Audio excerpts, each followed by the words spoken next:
Japan just pulled a trigger that global markets have been dreading for 3 decades. And if you aren't paying attention, the shockwaves are going to decimate the average portfolio within the next 90 days. On January 20th, 2026, we watched the yield on Japan's 30-year government bonds rocket to 3.9%. That is a level we haven't seen since the chaotic days of the 1990s. Now, that might sound like boring financial jargon. You might be thinking, what does a bond yield in Tokyo have to do with my retirement account in Ohio? The answer is everything. Because what happened immediately after that spike should scare the hell out of you. The U.S. Federal Reserve had to step in, using American taxpayer resources to physically prop up the Japanese yen. Read between the lines here. The American central bank is effectively bailing out a foreign currency to stop a financial contagion from infecting Wall Street. This is not business as usual.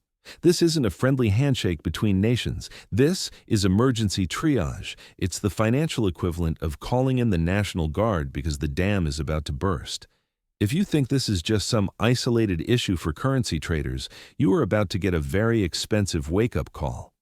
What is unfolding in Japan right now is the catalyst for a $20 trillion forced liquidation event. It's coming for U.S. equities, the bond market, housing, and crypto. And it's going to hit with a ferocity we haven't seen since the great financial crisis of 2008. Over the next 20 minutes, I'm going to break down exactly what just broke, why the math makes a crash inevitable, and the specific moves you need to make today to firewall your wealth. Because make no mistake, this is going to accelerate.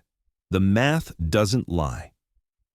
Let's start with the bedrock of the problem so you can see the full picture. Japan is sitting on a debt-to-GDP ratio of 250%. That is staggering.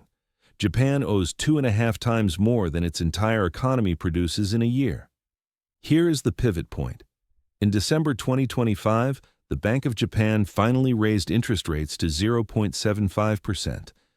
In the grand scheme of things, that sounds low, but for Japan, that is the highest rate in 30 years. And they aren't stopping there. They have officially killed yield curve control, the policy where they printed infinite money to keep rates artificially low. The safety net is gone. They are no longer the buyer of last resort. As a result, Japanese yields are going vertical. The 10-year JGB, Japanese government bond, went from 0.5% to over 2% in a blink. The 30-year hit that critical 3.9% mark. In the bond world, moves this violent don't happen. Traders call this a Six Sigma event. Statistically, it's supposed to happen once every 100 million years, but it's happening right now, in real time. Now, let's connect this to your wallet. Japan currently holds roughly $1.2 trillion in U.S. Treasury bonds. They are the heavyweight champion of foreign U.S. debt holders, owning more than China, more than the U.K.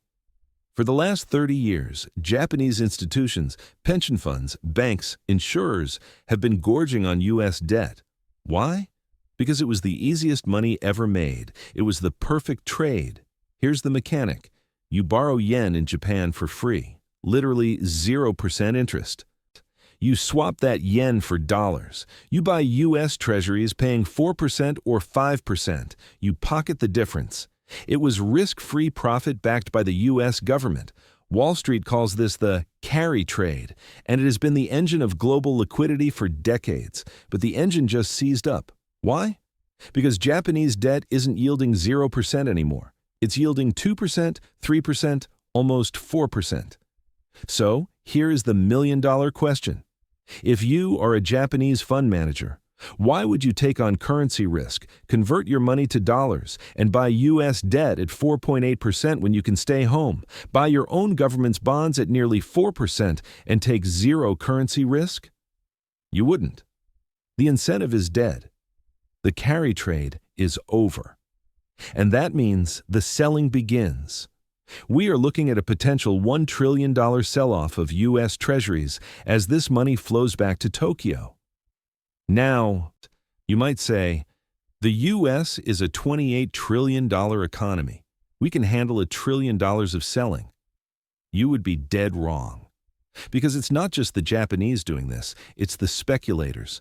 Hedge funds looked at that 0% Japanese money and went all in. They didn't just do the trade, they leveraged it. They borrowed 10 times, 20 times their capital to turn a 4% spread into 40% or 80% returns. Nobody knows the exact size of this shadow debt, but major banking analysts estimate the total global carry trade exposure is between $15 trillion and $20 trillion. Let that number sink in. $15 to $20 trillion in leveraged bets that are suddenly underwater. We already got a taste of this poison. Remember August 2024? The Bank of Japan did a tiny rate hike and the floor fell out. Bitcoin crashed 23% in 3 days. The Nasdaq shed 10%. Trillions in value evaporated in 72 hours. That was just the tremor. That was the warning shot.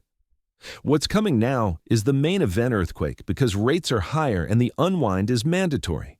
This is where it destroys your personal portfolio. Even if you don't trade currencies, you own the S&P 500, you own the Nasdaq. If you have a 401k, you own Apple, Nvidia, Microsoft, Amazon. These growth monsters have thrived on cheap global liquidity.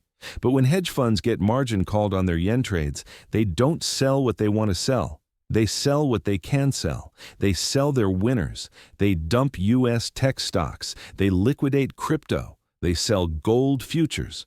This is called correlation 1. In a liquidity crisis, everything gets sold at once to raise cash. Your tech stocks aren't crashing because their earnings are bad. They are crashing because a hedge fund in Connecticut needs to cover a blown-out bet in Tokyo.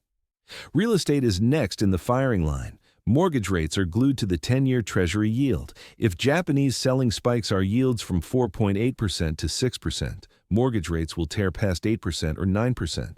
Housing affordability, which is already on life support, will flatline. Prices will have to correct. Crypto investors, listen up. Bitcoin and Ethereum are risk-on assets. When institutions are forced to de-risk, crypto is the first thing they liquidate. We saw the 23% drop in August 2024.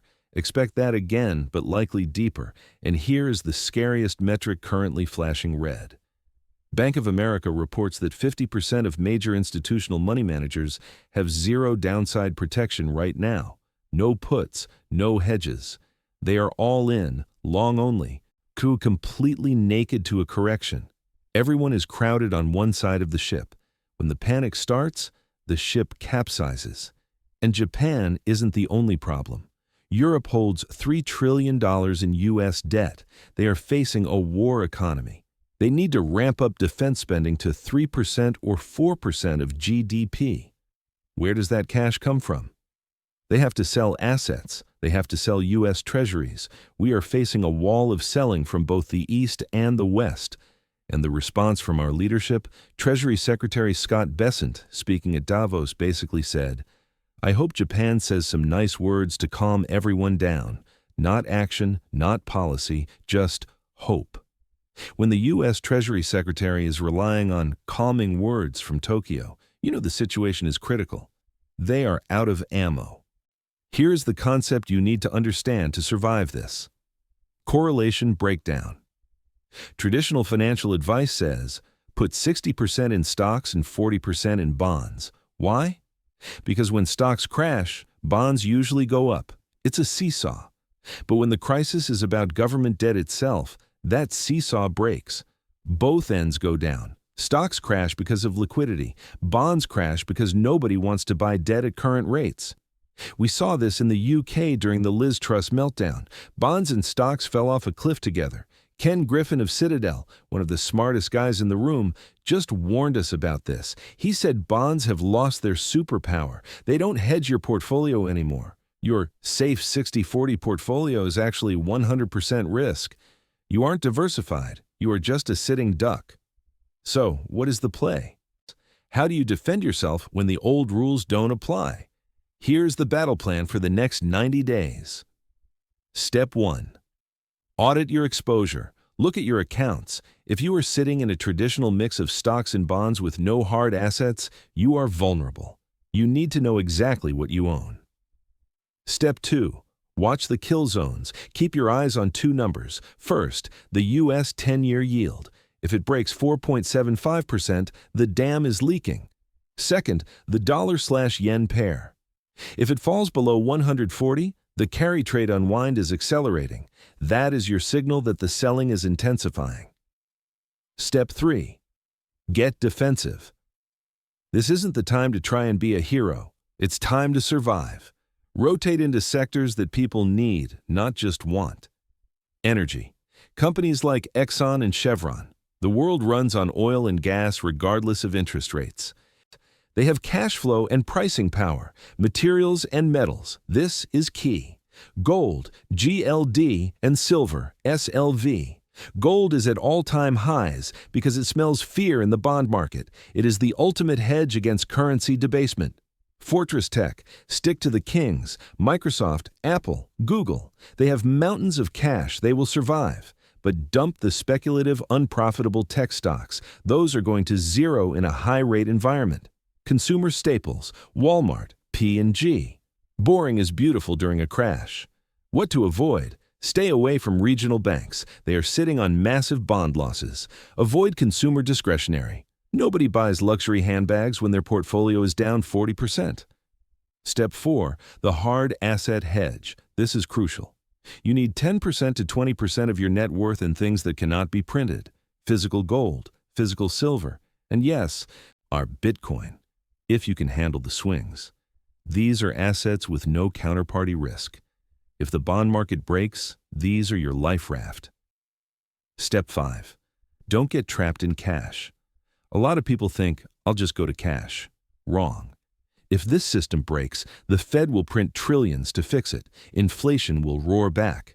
Cash is a melting ice cube. You need liquidity, yes, but holding 100% cash is a guaranteed way to lose purchasing power. Bottom line, the Japan carry trade unwind is not a theory. It is a mathematical certainty that is unfolding right now. Yields are up. The Fed is panicking. The $20 trillion liquidation machine has been switched on. The old 60-40 playbook is burning.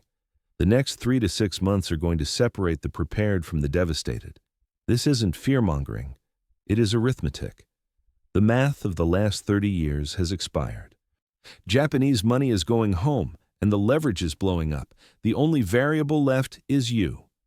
Do you prepare now, or do you wait and hope? Hope is not a hedge. Math wins every time. And right now, the math says run for cover. If you want to know the exact timeline and the specific signals I'm watching to deploy capital, make sure you subscribe and turn on notifications. In the next video, I'm going to map out the exact trigger points for re-entry. Don't get caught on the wrong side of history. Stay sharp.